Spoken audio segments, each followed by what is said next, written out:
Hey guys, Kana with Reuse. I'm going to show you guys how to install our UltraClear hook and loop barrier panel. So you're going to start with the fastener strips. One side is hook, one side is loop, and what we're going to do is create a double-sided tape by stacking the two sides.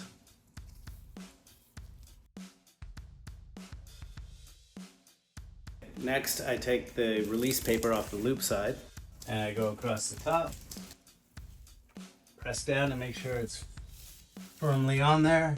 I take the lengths, move the release paper from the loop side.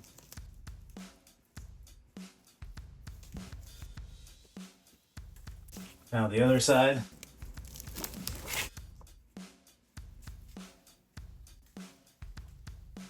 Remove the release paper from the top section. Now grab your barrier panel and stretch it out across the doorway, pressing it against the exposed adhesive. And so what you'll do is the same here, remove the release paper.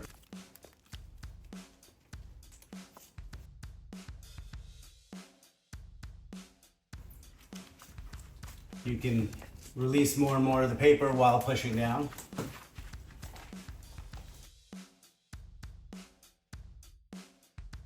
That's how you install our hook and loop barrier. It's removable, replaceable as needed. Also reusable in a different location if you like.